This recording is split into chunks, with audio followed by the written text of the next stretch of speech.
BJP BJP सियासत में विकास के मुद्दों को भूलता जा रहा है और सारे मंदिर के पुजारी को ऐसा लग रहा है कि वो सत्ता पर बिठाने की फिराक में। पता चलता है कि देश के जवान मार गिराए जा रहे हैं और उसका बदला लेने की बात कह कह के जनता में स्टिमुलेशन पैदा करने की कोशिश हो रही है।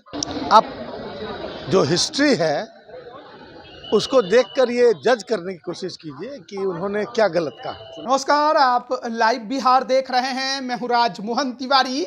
आरजेडी के मंत्री हो या विधायक जिस प्रकार से लगातार बयान दे रहे थे, उसके बाद सबसे पहले अब सुधाकर सिंह पर कार्रवाई की तलवार लटक गई है। लालू यादव के पहल के बाद अब सुधाकर सिंह के विरुद्ध नोटिस जारी किया गया है और उनसे 15 दिनों के अंदर जवाब मांगा गया है। इसके अलावा बिहार के शिक्षा मंत्री प्रोफेसर चंद्रशेखर ने जिस प्रकार से रामचरितमानस पर विवादित बयान दिया, उसको लेकर आरजेडी उनके समर्थन में खड़ी नजर आ रही है। वहीं पिछले दिन बिहार सरकार में मंत्री और आरजेडी से विधायक हैं सुरेंद्र यादव, उन्होंने एक बार फिर केंद्र सरकार और भारतीय सेना को लेकर एक बड़ा विवादित बयान दे दिया। इन तमाम मुद्दों पर जब बिहार के राजस्व एवं भूमि सुधार विभाग के मंत्री और आरजेडी के महासचिव आलोक मेहता से सवाल किए गए, तो क्या कुछ उन्होंने जवाब दिया, वो पहले हम आपको सुनाते हैं।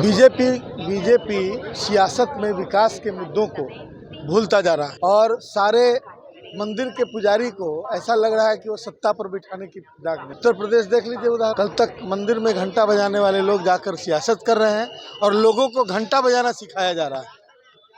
तो जिस विकास के लिए, बहुमुखी विकास के लिए जनता ने उनको वोट दिया था, उस पर उनको कंसंट्रेट करना चाहिए। बाकी विमर्श, बहस, इसकी जगह डेमोक्रेसी में हमेशा होनी चाहिए। अभिव्यक्ति की स्वतंत्रता होनी चाहिए। किसी ने किसी वजह से या किसी परिस्थिति में कुछ बोल दिया तो वो लकीर खींची नहीं जानी चाहिए, बल्कि उसको बहस का हिस्सा माना जाना चाहिए। आप जो हिस्ट्री है उसको देखकर ये जज करने की कोशिश कीजिए कि उन्होंने क्या गलत कहा। चुनाव के वक्त सेना पे हमला भारतीय जनता पार्टी करवाती है क्या? मतलब ये जो फेक न्यूज़ जो लगातार दिखाए जाते रहे, फेक न्यूज़ जो दिखाए जाते रहे हैं कि इस पर हमला हुआ, उस पर इतने आतंकवादियों को मार गिराया गया, जबकि पता चलता है कि देश के जवान मार गिराए जा रहे हैं और उसका बदला लेने की बात कह कह के जनता में स्टिमुलेशन पैदा करने की कोशिश हो रही है। उन्मादों के आधार पर राजनीति नहीं होनी चाहिए। देश की सुरक्षा की जिम्मेवारी पूरी सेना को है और हमें गर्व है अपनी सेना पर। उसका राजनीतिकरण नहीं होना चाहिए, उसका इस्तेमाल नहीं होना चाहिए। राजनीति बिल्कुल जनता के जो मनोभाव हैं, आम जनता का जो की मनोदशा है, उसके अनुरूप उसको नॉर्मल करके किया जाना चाहिए। कोई घटना घटाकर, कोई इवेंट मैनेजमेंट करके उनके जनता के जो विचार हैं, मिजाज हैं, उसको बदल कर यदि कोई चुनाव कराना चाहता है तो आप मान लीजिए कि यह भी अपने तरह का एक मैनिपुलेशन है, जिसका विरोध होना चाहिए। तो इसमें शिकायत किस बात की है भाई?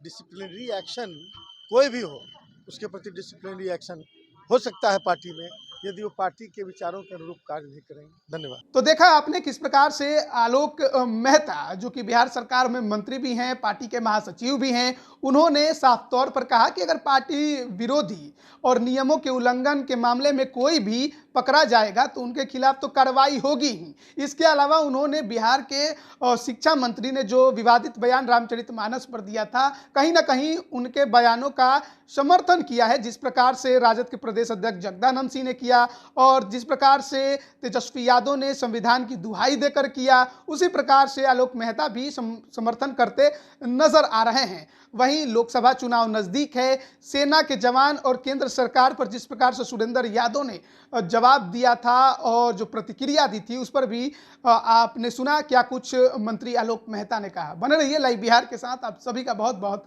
धन्यवाद। लाइव बिहार यूट्यूब पर सब्सक्राइब और फेसबुक पर लाइक जरूर करें।